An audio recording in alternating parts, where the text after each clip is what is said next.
Welcome to Metapod, the podcast where we discuss operational execs and organizations that make and move stuff, and our common headaches, digital transformation, the forever labor shortage, and doing more with less. And now, the host of Metapod, Ron Crabtree.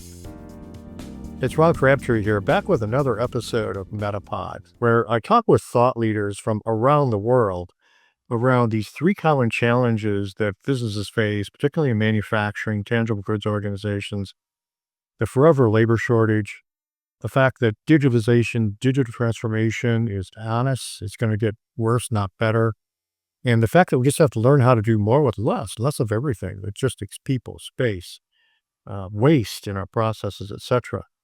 And I'm learning as, over the last year plus we've had this podcast going, that these things aren't necessarily mutually exclusive discussions, these three different themes, they tend to interrelate. And I've got a really nice guest here hailing from Melbourne, Australia. And I was actually privileged to be a guest on David's podcast a while back, so I'm reciprocating a bit here, but he's got some great thought leader content here around this notion of systems champions. He's actually got a book about that he'll talk about in a few minutes here, to improve workforce efficiency and to successfully digitize, right? How do you successfully move to digitization of work, and how do you build and develop systems champions in your organization to help you be super successful? I'll let him introduce himself here in a second. So this podcast is for you if, you've heard about AI, you've heard about this digitization, and you're continually looking for ways to engage key people in the organization to help you drive change and help drive success. I think you'll get a lot of good bits here from this discussion. So David Jenyns, tell us a little bit about you. Hey, Ron, great to see you. I'm based in Melbourne, Australia. I'm an entrepreneur from day one. I've been involved in many different businesses, and I just got bitten by the bug early on. And the whole theme of systems and processes stuck with me because my dad was a systems engineer, and he used to create systems for my brother and I. And then I've just really brought that to business. And I work in a variety of different spaces. Oftentimes I'm helping business owners go from, I don't really have much of a systems culture, to introducing one. And my first book, Systemology, really helped business owners to do that. And then my second book, after doing this type of work for coming up to about 8 years, and then the book's been out for 5, I started to look for what are the real common elements between those that really embrace process and make it work and get extraordinary gains, and those that don't. And for me, a common element kept on popping up, this idea of a systems champion. And that's the person who really gets in there, rolls up their sleeve, works with the knowledgeable team members to extract best practice and help to really define that for an organization. So I've gone deep into that topic, and really the book, which timing wise is a little bit of a celebration today because it literally launched on Amazon this morning. I know by the time people hear the recording of this, it will have been out for a little while now, but yes, it got launched this morning. So really excited to release it to the world. Awesome. All right, cool. So what I'd like to do now, David, is, based on your experiences, I'm looking for 3 different critical things that you think any leader in an organization, large or small, but particularly in manufacturing, that tends to be the audience that likes this podcast, is what are 3 critical things you think should be examined? Why are we looking at those? How are we going to measure that? How do we determine the scope of the threat, the opportunity that faces an organization? And that needs to kind of relate back to these 3 things, right? The digitization, digital transformation, forever labor shortage, is doing more with less. I know you're well prepared. Let's get to that now. Just tell me, what are those 3 key areas that, people may not be aware of, even that they should be assessing is, where's the threat or opportunity we should deal with?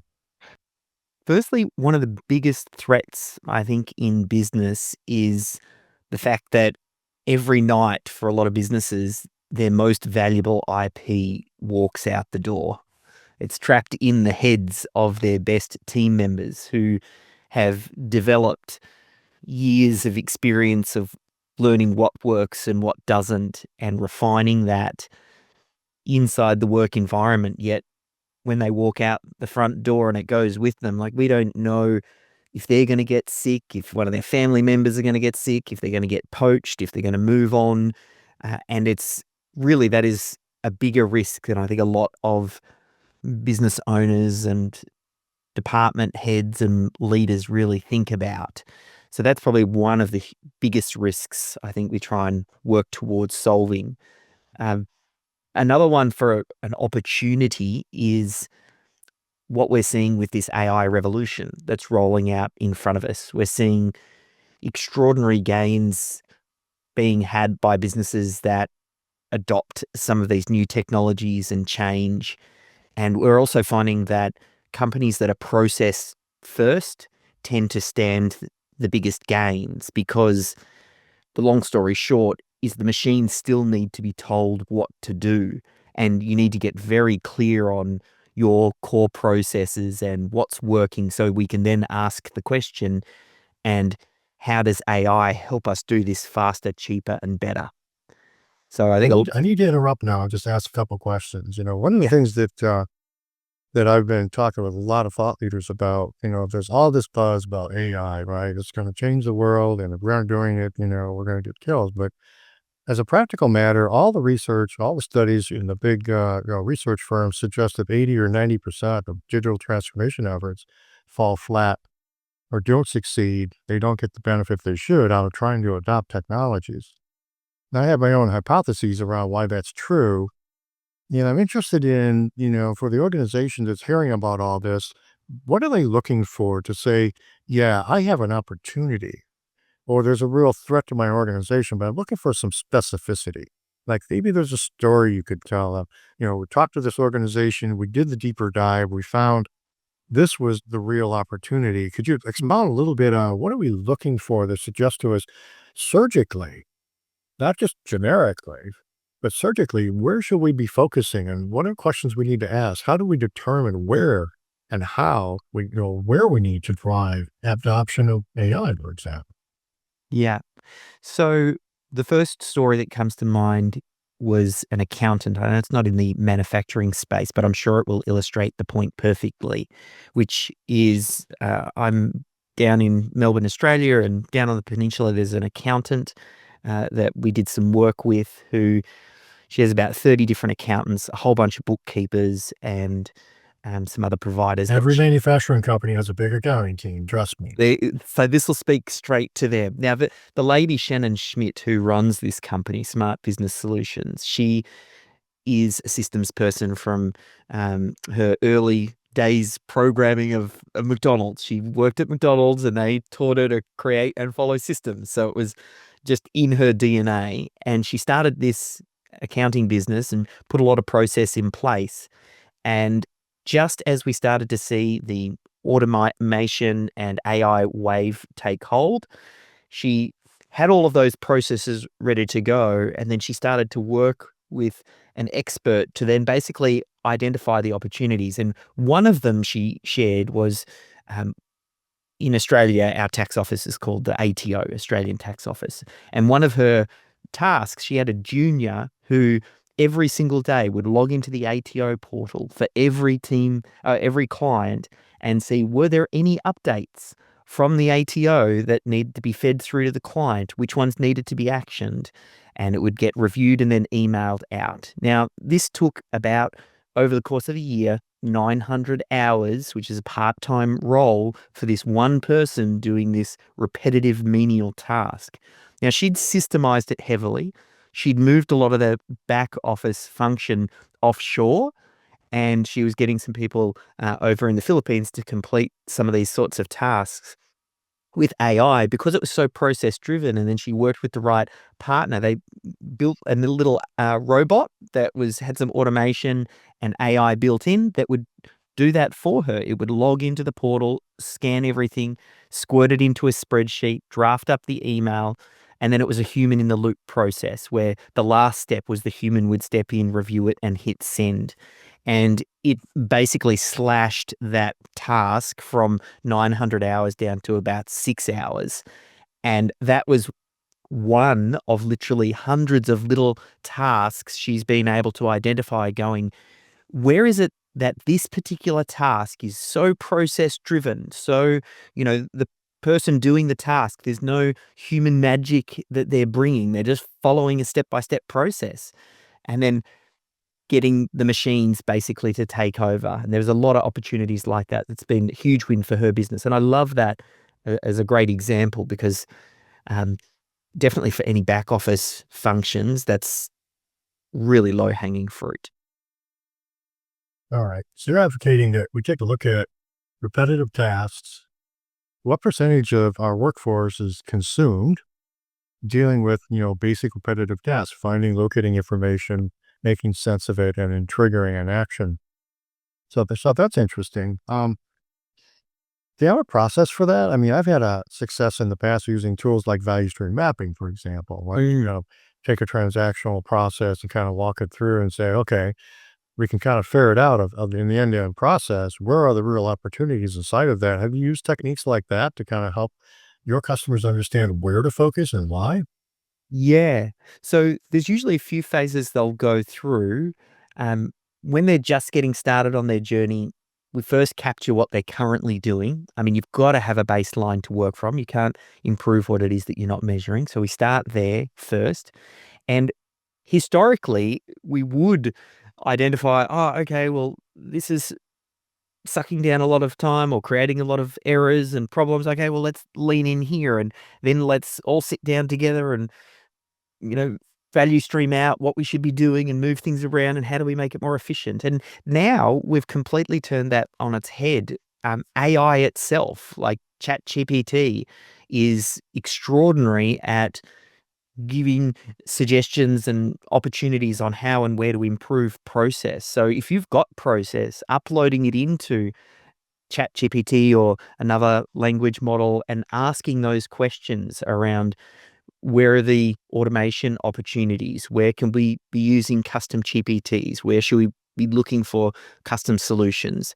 And it does a great job of kind of speeding that up. So it's really a matter of making sure that you're measuring everything. And then generally we try and look at our dashboards to say, where is something that's broken? Okay, we're having trouble in this particular area, and you let the dashboard kind of tell you, oh, okay, well, we need to improve this number. Okay, well, let's drill in a bit deeper. Let's have a look at the processes that drive and underpin that particular number on your dashboard. And that is kind of like identification of where to start. And then we use AI to really help us identify what the improvement can be. Yeah. So help me out here for the audience that's never done this before. What's the deliverable? In other words, you said the right thing here. You got to measure it and you have to document what is actually going on in the process. You're going to start with what we're actually doing. What does that deliverable look like? Is it a spreadsheet? Is it a flow chart? Is it a list of things in a Word document? I mean, what's that deliverable look like that I should be hunting for as a leader in the organization to find the evidence that we've even documented our processes adequately to do a Mm, good job digitizing? What's that deliverable look like? mm.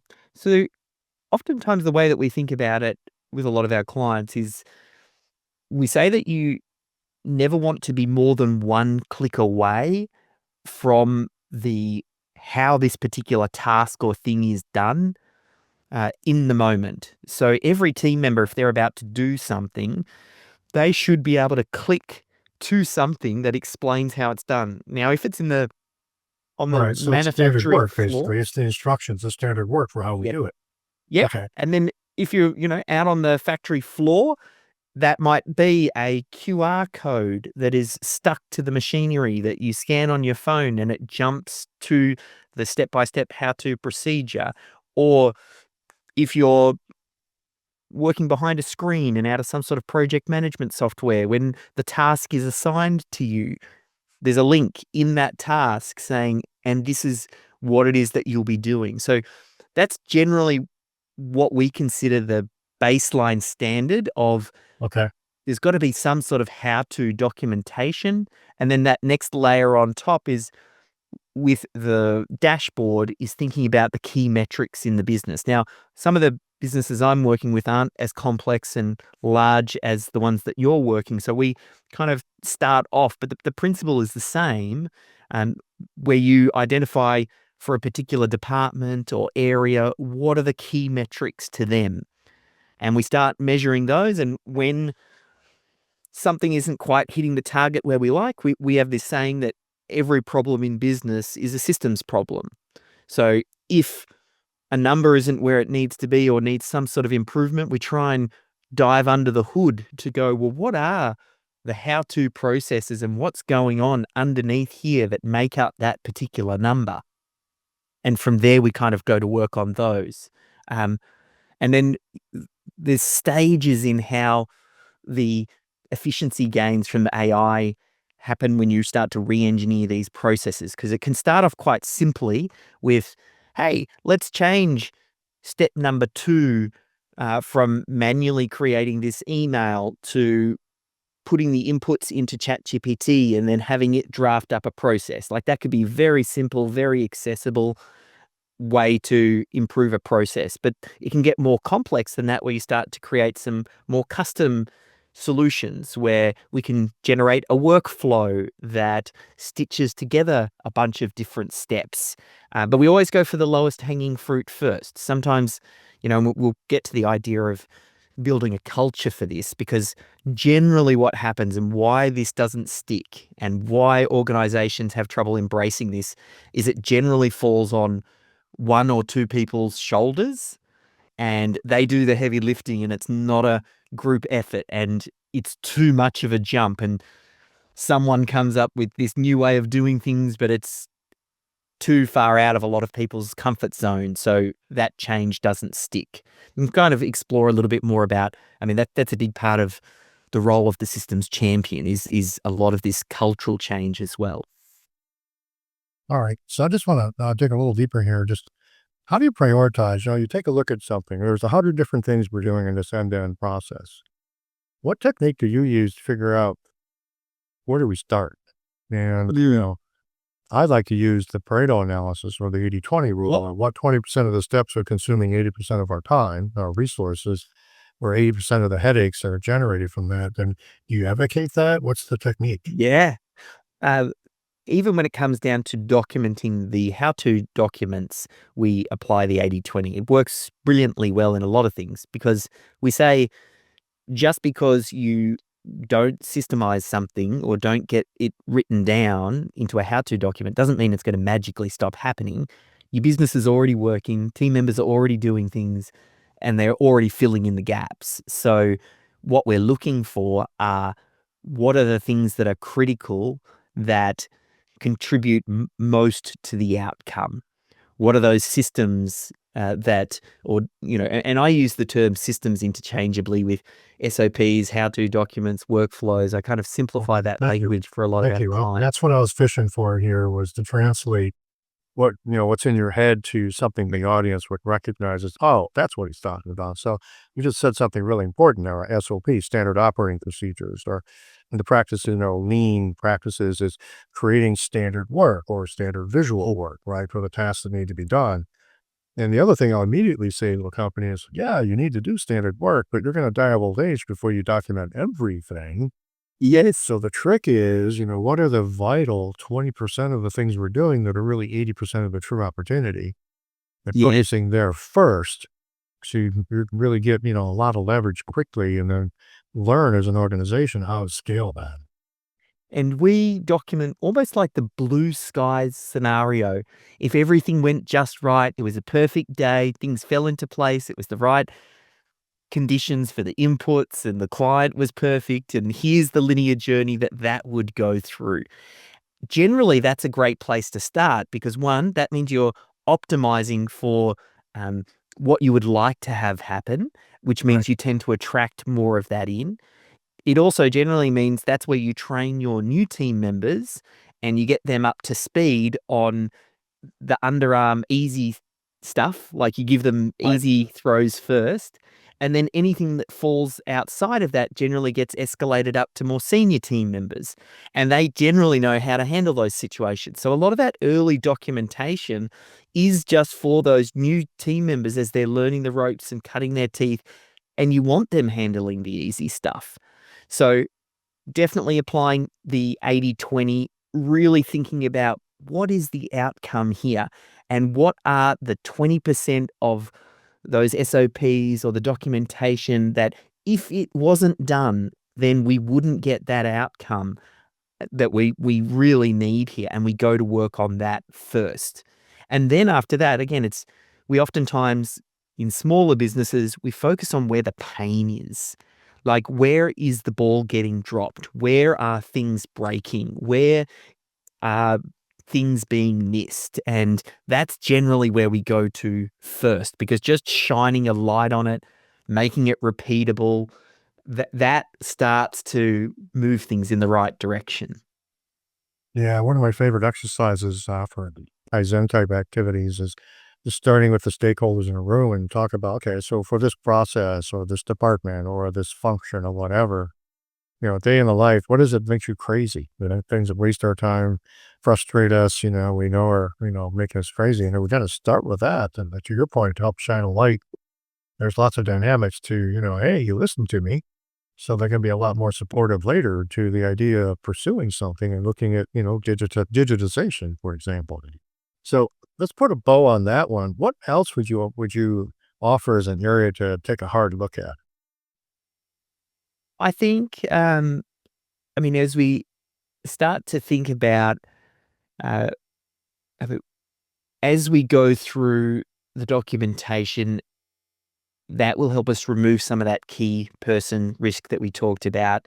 It also opens the door for spotting these AI opportunities and going to work on those. And this role I'm talking about, the systems champion, actually quite commonly becomes a systems and AI champion, because once you understand process and you understand what the inputs are and the outputs and what are the steps taken to get those, then it makes it much easier to go, oh, okay, and how can we start to leverage technology around this? So this role of the systems champion, um, they have good systems thinking knowledge. They understand how different departments and different roles work together, and they start to get this global picture of the organization.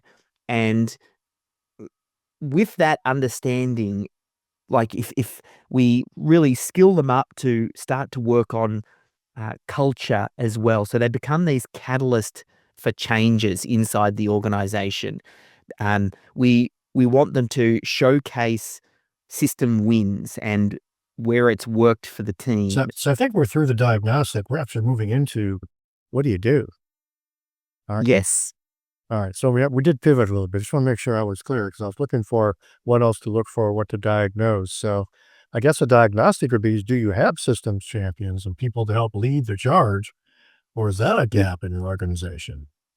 Yes. So, well, look, I think as far as like what else to identify for diagnostics, I think I think we hit the nail on the head there. So, as far as what to do, it comes down to having someone who's responsible for this, Okay, which well, is let's just critical. move right into that, right? So, great. Yeah. So, yeah, we know there's an opportunity. Of course, we need to digitize if it allows us to get a lot more done with the people we have, and we need to capture the knowledge and the abilities of our senior workforce and not lose that, should they leave the company.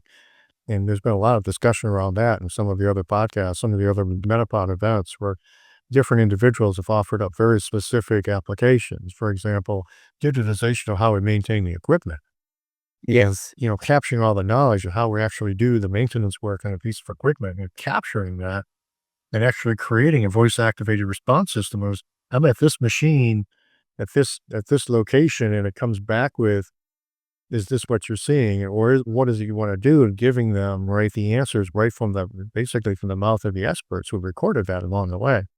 So I know I'm stealing your story here a little bit. So let's keep going now. So what do we do? I mean, what's the go Yeah. do that you've learned? Yeah. So there's a process of first identifying, well, what are we going to capture first? Then we think about who already has the knowledge, who knows how to do this work. How do we get it out of their head? How do we get it into a central location that everybody can access? How do we get the team on board? So there's these stages that we go through. And I mean, we've already started to uncover probably that first step and maybe even the second step. I always start to say, look, for a lot of businesses, sometimes if you don't yet have a process, just making what you're already doing repeatable can create tremendous wins. Figure out who on your team already knows how to do this thing to a great standard. Oh, Bob knows how to set up that piece of equipment and he does it really well. Okay, well, let's just record what Bob's doing and then make that the new baseline. And the systems champion really makes this, it's almost like the lubrication in this machine to make everything go smoothly, because your best team members are typically the most busy. And systems and processes are always important and they're very rarely urgent. So they forever stay on the to-do list for those busy team members. So having a systems champion who comes in and part of their role is first to identify, well, where are we going to start? Who's got that knowledge? And then one of the things is we always talk about systems documentation and creation as a two-person role. There's the person who knows how to do it, and then there's the person who knows how to capture and record that, the systems champion. Sometimes they'll start off recording it as a screen recording, or maybe it's on their phone, or maybe they're using a little handy cam, or just recording the person in the moment doing the task. Then the systems champion can go away and I mean, this used to be a big friction point for a lot of businesses. We're just getting it documented and stuff. But now we can get that video transcribed, fed into ChatGPT. We ask it to draft the process. And what used to take many hours to get a great process done can be done at the speed of AI. And in 60 seconds, you have a great first draft that you send back to the knowledgeable worker. And then you can work with them to tweak it.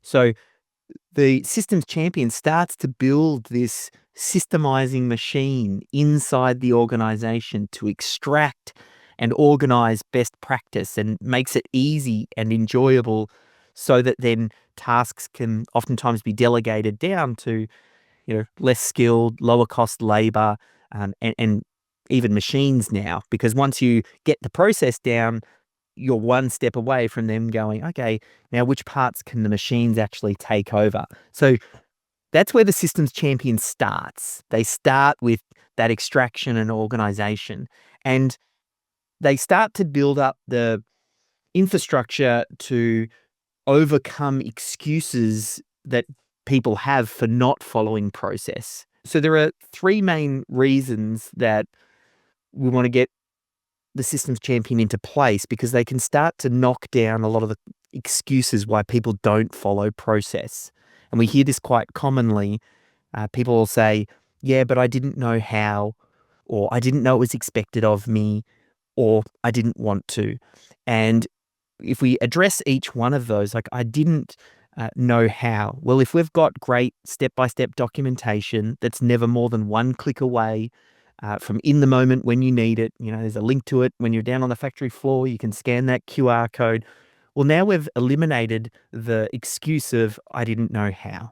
And then for I didn't know it was expected of me, depending on, how tasks are assigned and passed out to team members, we want to be thinking about how do we make sure that we have a accountable, transparent organization where it is clear who is doing what by when, and it's visible for everybody to see, so we can start to eradicate that. Once we start to remove both of those excuses, then we can start to tackle the final one, which is the I don't want to, which is more of a, a cultural thing, and can show up in many different forms, but we need to then start to change the attitudes of team members. But the systems champion slowly starts to put these things into place, which then means that it's easier for management and leadership to manage team members, because they start to remove excuses. And when it gets down to I don't want to, well, this is more of a performance thing, because you're employed to do a job and we expect things are done a certain way. And that's a very different discussion. It is. It is. Yeah, I really like this. Now, this is pulling the pieces together in my head quite a bit. So if you don't have them, systems champions are definitely something to begin to develop, and, tooling them up to lead the process is crucial because, as the owner, the manager, the leader in the organization, you certainly can't do it all. You got to figure out how to leverage, key people on your team to do that. What's the typical ratio of systems champions per employee in an organization? Is 1 to 10, 1 to 50, 1 to 100? What's been your experience as far as, systems champions, which kind of correlates in my brain to master black belts, right? The Lean Six Sigma black belts that are leading improvement initiatives. It's just a different way of kind of defining the role of an individual who helps lead improvement. That's pretty cool what you've done here. What's the typical ratio? One systems champion for 50 employees. Is there a ratio?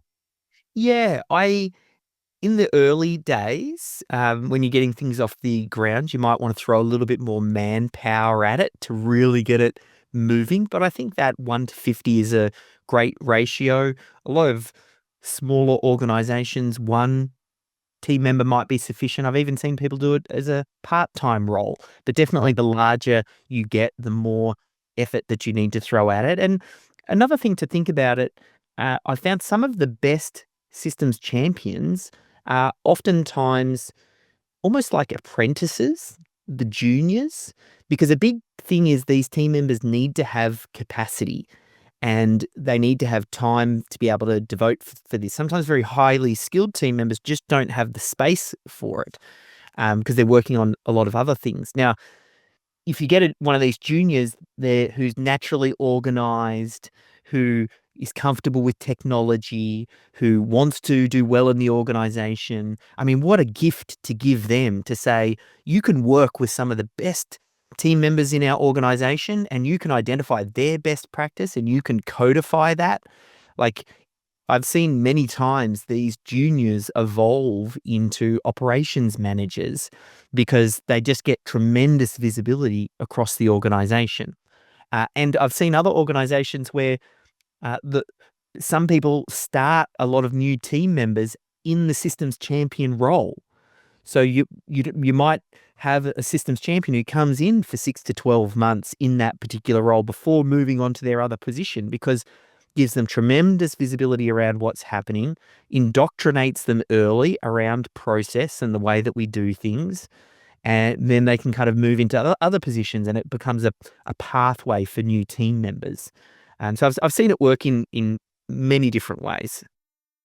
Yeah, this is powerful stuff. And I really like, how you've kind of framed this up that, we don't have to rely on just our very best people to help us get this done. We can actually go down the org chart to some of our newer hires, which is really a great opportunity because there's always a big gap. We've got the boomers like me and, the various generational differences. And, the people coming in the workforce today doesn't know a world that doesn't have every person has a cell phone, which, when I grew up, cell phone didn't exist. Yes. So, for me, it's been learning rapidly, but these are folks that, embrace technology as part of what they do. And what's critical here is the systems champion role serves as a bridge, I think, can serve as the bridge to kind of reach out and put their arms around, the older folks in the workforce that aren't so technology savvy and comfortable with this and kind of nurture them along in I think, a pretty safe situation. It's not like I'm out to find fault or put you out of work or take something away from you. It's, hey, the organization needs your knowledge. To be successful, we have to scale. And who can't argue with that? Yeah. And I think you hit the nail on the head. The reason this message is the right message at the right time is because of everything that we're seeing with AI. Because it's you want to get the bridge between those who know how to do things and get that out of the brain as the baseline. And then you need uh, the younger generation that's really comfortable with the tech to then start to see that bridge and that gap and go, you know what? Exactly what you're doing here, we can re-engineer it, but we can use this new AI tool, which means we can do it in 1/10 of the time. And I think having that in an organization, and it might start off with one systems champion and then grow over time. You might have a systems champion in each department. Again, it just depends on the size of your organization. But I do feel like um, for the companies that embrace this, we already know that AI can have tremendous wins. Where everybody gets lost with AI, though, is because it can do everything, They don't know where to start. And Right. it is so powerful. That's why I say, some people are saying you've got to be AI first. I do not believe you should be AI first. You've got to be process first, AI driven. So if you know what your core processes are, and then you ask the question, how can we get AI to do that? That means the money just drops straight to your bottom line because you're doing it anyway. Now you're just doing it infinitely more efficiently. Yeah, I love that. It's back to that, old axiom of business process management, people, process, and technology. And it's kind of in that order for a reason. So people are going to invent the processes. People have the knowledge and the abilities that actually get things done, right, to deliver the value add your organization delivers. They follow a process to do that. And now how the technology enables the first two is the crucial order. And it sounds like you would agree with that. Yes, 100%. I think some people get it a bit backwards because they see bright, shiny objects and they hear everybody saying AI is going to change the world. And then they go and they try and jump in and then they're getting AI to make photos of cats holding their logo with a helmet on standing on the moon. And just because it can doesn't mean you should. Like you've really got to think about where you focus your attention. Agreed. Agreed. So from an advice perspective, what other sage advice might you offer the audience that's up against these sorts of challenges? Mm. I think Anything else you'd like to add? just the sense of urgency in that I know a lot of people in manufacturing think, and I mean, you've had automation, and I mean, we see what Tesla's doing with their robots and things like that. So we know that that change is happening, but it can feel like there's a little bit of time here. I had my moment when part of what we used to do was provide documentation services for some clients where they would work with some of our team, they would send the recordings in, we would review the videos, do the documentation, and send it back. Now, I had a small team that was doing that offshore. ChatGPT came out, and almost overnight, that whole section of my business disappeared. The demand, no one wanted documentation services because you could go to ChatGPT, post in the transcript, and it would be done, and it would cost you $20 a month. So for me, that was the wake up call to go, oh, this is huge. This is going to completely turn everything on its head. Now that happened to be fortunately right on the front line where something was impacted immediately. Some of the other things will take time to creep in, different departments and different roles, but Right. it is very clear that every role, every department, every business is going to get impacted by this. And you need to be on the front foot because if you're not, you'll end up being Blockbuster or Kodak or a company that just doesn't embrace the change. When this is the largest change we have ever seen in business history. Like it's bigger than the internet. It's probably bigger than early days manufacturing. Like this will have tremendous impact. No doubt about it. All right. Well, cool. This has been fantastic. And I got a couple of new wrinkles in my brain, right? You got me thinking a little differently about a couple of things. And I've been a real fan and a student of digital transformation for many, many years. And so it just gives me a new way of looking at some of those same problems we've always faced. And so I've really appreciated that. So, David, if folks want to pick your brain and learn more from you, get in touch with you, how do folks get in touch with you? Yes, best place, just our website, systemology.com. It'll link through to my LinkedIn. You can find me on LinkedIn. I've got some other links to our YouTube channel, those sorts of things, or pick up the book on Amazon. That's the other one, Systems Champion. By the time you listen to this, you'll find us on Amazon. Systems Champion by David Jenyns, Jenyns, correct? That's it. It's David and Jenyns. Okay, Okay. cool. Well, I'm going to be looking for my signed copy. And you can send me one of my books if you like as well, but mine's a little dated now compared to yours for sure. So, David, thanks for joining me. Yeah, absolute pleasure. Thanks, Ron.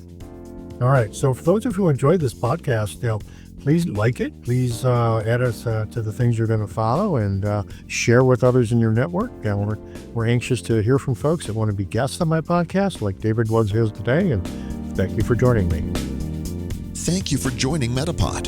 For requests on topics or to ask questions, you can connect with Ron Crabtree three ways: via email at metapod@metaexperts.com, via LinkedIn, or by calling him directly at 734-425-1455, extension 103.